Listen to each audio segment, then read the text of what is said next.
Hey everyone, welcome to the Hornet King channel, and in this video I'll be removing an absolutely massive German yellow jacket colony that decided to make its nest in a client's garage attic. Look at all these birdies. Look at all these birdies. So this is the busy season of year for me. I'm doing about 12 removals a day. Trying to get content out at the same time is a little bit difficult, but as promised, here's a video of German yellow jackets inside someone's garage attic.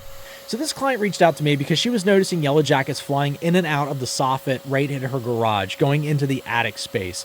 So when I came out, I found that they were German yellow jackets, Vespula, germanica-anthic, and they were getting in behind the fascia and going into the small triangulated space in her attic.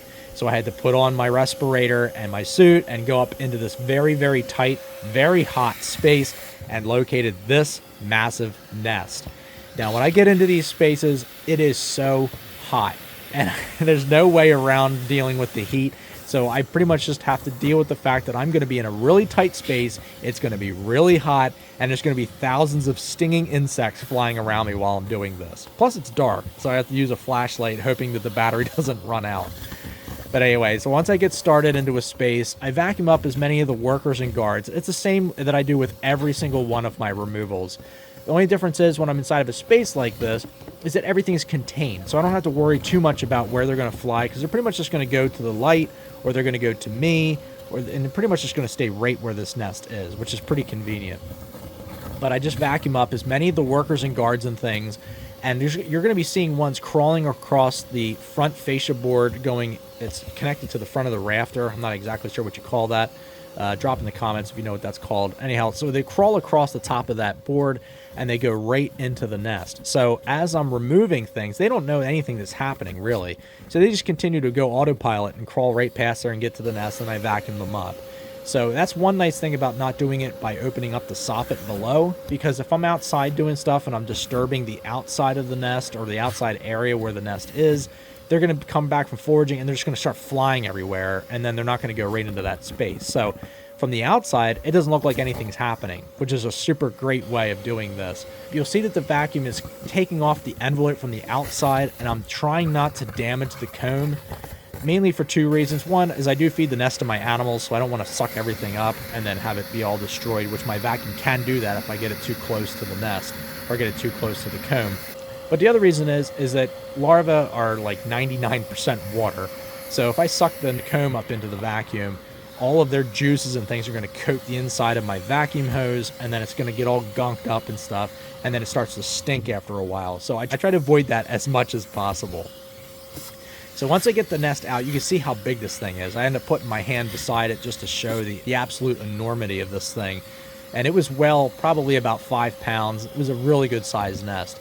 So what I want to do is I want to take the comb layers apart and expose all the workers from between the layers and vacuum them up. Because I did want to show the client this nest once I was finished, and I didn't want to open up the bag with a bunch of live yellow jackets in it. So I just made sure I pulled the comb apart, vacuum everybody up, and then put them into the bag so that way they're not flying around in there.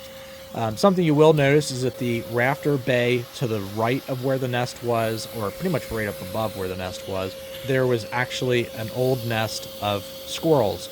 And this client was having an issue with finding squirrels in her attic, and they were getting into her house. But she made it super clear that she did not want just the mom squirrel to be removed. She wanted this technician to make sure that there wasn't a nest of family of squirrels inside of her attic space. And the guy assured her that there was only one squirrel.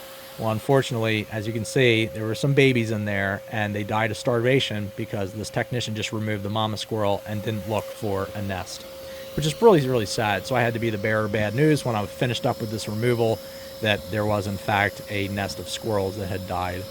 But anyhow, I continued to separate the comb layers and vacuum up as many as I could. Now, this was about 45 minutes in, and I was just absolutely baking, and I wanted to get out of there. But as you can see behind where I'm working, there's just yellow jacket after yellow jacket just crawling in across that rafter, going into where the nest space was. So I still had to stay up here anyway to continue removing all of the yellow jackets from that space, because as they come back from foraging, they're just going to go right into that space and they're going to look for the nest.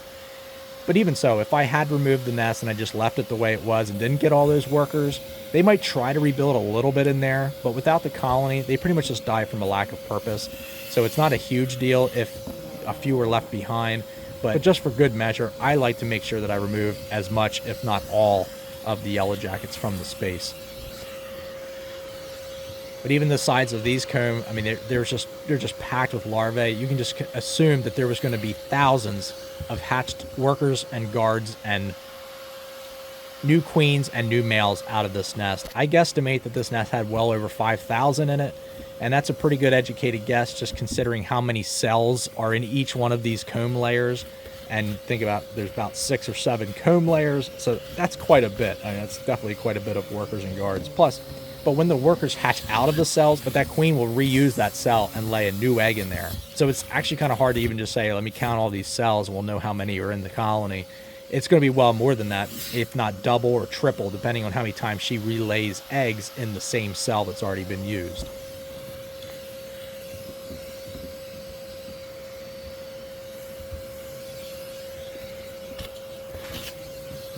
So finally got done the last layer of comb, put that in the bag, and get ready to bag it up.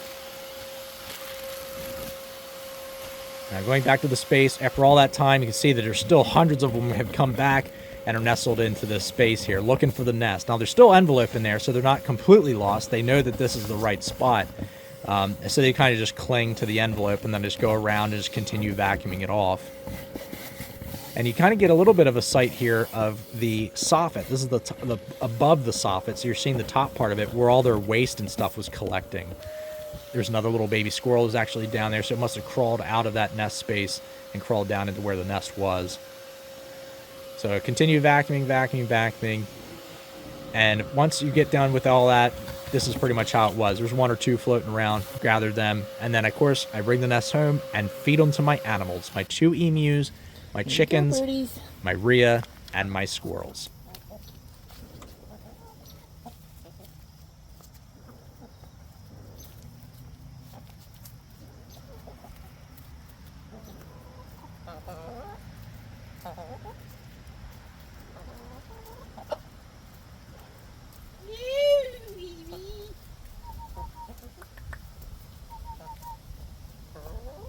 Hello, Doris.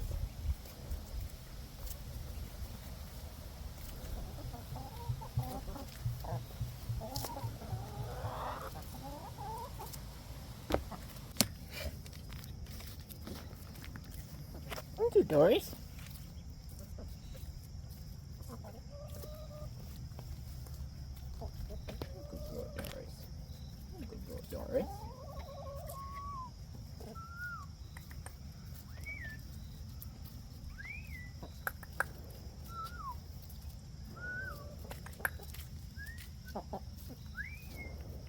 Good girl, Doris.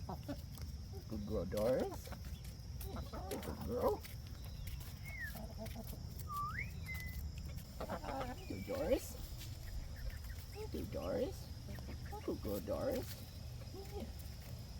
Good girl, Doris. What a playful squeal.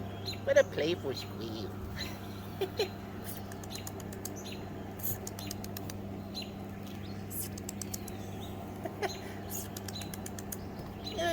Oh, what a spazzy squeal. Oh, what a spazzy squeal. Oh, what a playful squeal. Oh, what a playful squeal. Oh, what a playful squeal. Oh, what a jumpy squeal.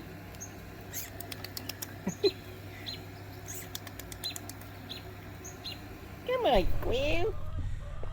All right, everyone, thank you so much for tuning in to check out this video. If you guys enjoyed this content, drop in the comments, let me know what you think. If you have any suggestions for future videos or something like see me cover in an upcoming video, also drop in the comments, let me know. Look at this pesky birdie behind me. All right, everyone, thank you so much for tuning in to check out this video and supporting my channel, and I'll catch you on the next video.